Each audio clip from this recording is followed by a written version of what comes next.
par exemple, le Conseil national des activités pures. Par exemple, on va découvrir Eurogenfort. Le SNAPS, le Conseil national des activités privées de sécurité. Alors, c'est important les noms de ces organismes parce que il y a un jeu sur l'ambiguïté. On joue sur l'ambiguïté en fait.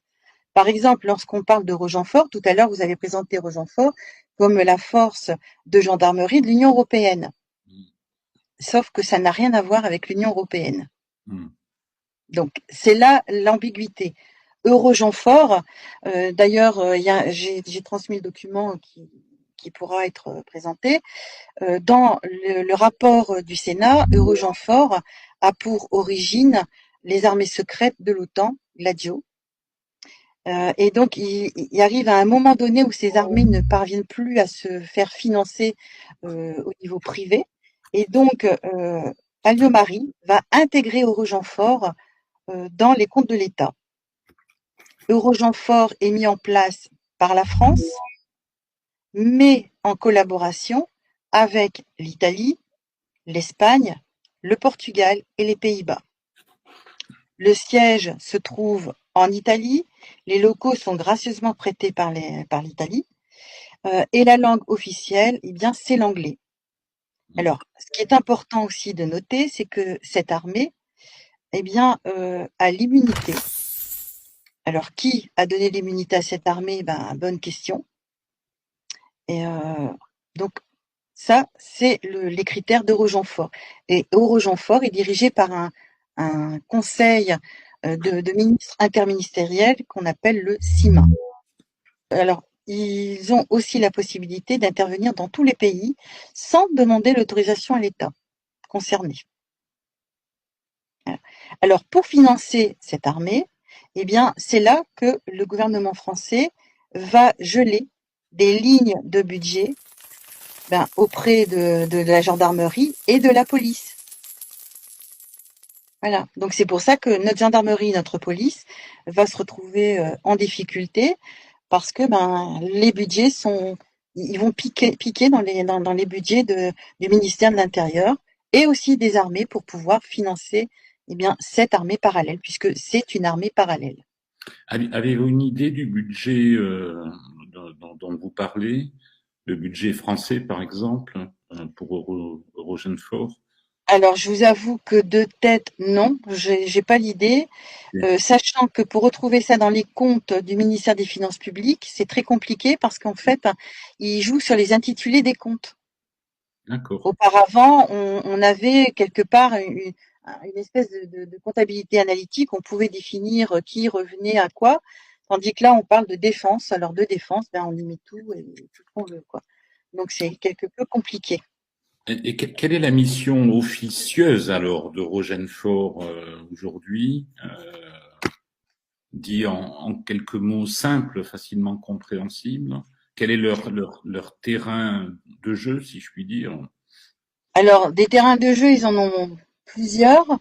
D'après ce que nous qu'on a pu observer et surtout la manière dont on a pu découvrir l'existence de Rogenfort, c'est dans les pays comme au Mali, au Yémen.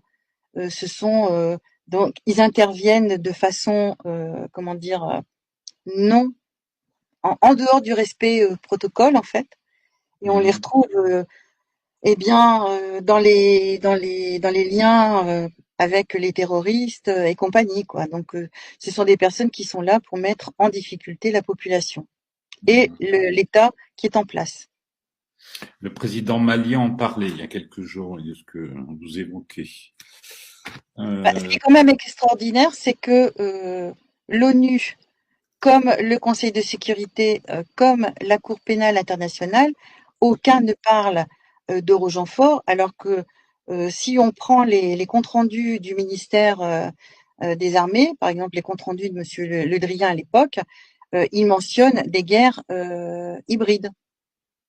Et les guerres hybrides, eh bien, c'est les guerres qui sont conduites avec nos armées conventionnelles, et à côté, on a ces armées parallèles, qui, eux, n'ont pas du tout à respecter les règles en matière de militaire. Donc, ils ont le droit de faire tout ce qu'ils veulent. Là, C'est un tu peu la force Wagner, c'est ça, c'est la même l'équivalent. chose. C'est la même chose. Wagner est une armée dont le siège se trouve en Argentine et qui fonctionne exactement de la même façon qu'Orogenfort. Ok, ok. Et quel est le risque d'avoir ces gens-là sur le combat, entre guillemets, contre les citoyens ou la répression des citoyens? Est-ce que c'est quelque chose qui est envisageable? Alors, Certains ont été repérés, les écussons ont été vus à Paris lors de certaines manifestations des Gilets jaunes. Quel est votre point de vue là-dessus? alors, Eurogenfort est déjà présent puisque de toute façon, ça fait partie, ça a été mis en place par la France. Donc, Eurogenfort est présent. Il est intervenu en décembre 2018 sur les Champs-Élysées. Et là, ça a été présenté une première fois comme étant les blindés de la gendarmerie. Et ensuite, ça a été présenté comme étant les blindés de l'armée de l'Union européenne. Hmm. Et là, les journalistes, enfin les médias, ont vraiment été... c'est des fake news de leur part, puisque l'armée de l'Union européenne s'appelle Eurocorps, et de tous les cas, elle ne peut intervenir dans un pays que si, à la demande de l'État concerné. Donc, dans ce cas, cela aurait voulu dire que c'est la France qui aurait fait appel à l'Union européenne pour stopper le mouvement des Gilets jaunes. Hmm. Donc, c'est inconcevable puisqu'on est, on est un État démocratique et qu'en tant que citoyen, qu'on soit Gilets jaunes ou citoyen lambda, on a le droit de revendiquer nos droits puisque les Gilets jaunes avaient transmis tout un cahier de doléances auquel eh bien, le gouvernement n'a pas répondu et que M. Macron n'a pas répondu non plus. Parce que le courrier qu'il a rédigé à la suite de ce mouvement n'a apporté aucune réponse aux revendications des Gilets jaunes. Soyons clairs. D'ailleurs, on pourrait consacrer une Oui, heure pour décortiquer ce courrier. absolument, absolument. Mais Voilà. ce n'est pas le propos du jour. Alors, il faut savoir qu'ils ont rapidement retiré les blindés parce que juste auparavant, en juillet 2018, il y avait eu la commission sénatoriale sur l'état des forces de l'ordre. Et justement, les gendarmes s'étaient plaints qu'ils n'avaient pas de moyens pour fonctionner. Donc, ils ne comprenaient pas d'où venaient ces blindés.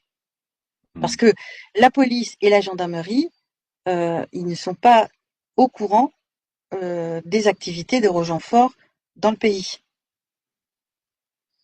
C'est piloté à quel niveau? Quelle est la structure de pilotage de cette armée parallèle, hein? Et ben, ça se fait avec le ministère de la Défense. C'est le D'accord. ministère de la Défense avec le ministère de la Justice et le ministère de l'Intérieur. Ok. Ok. Parce que il faut savoir que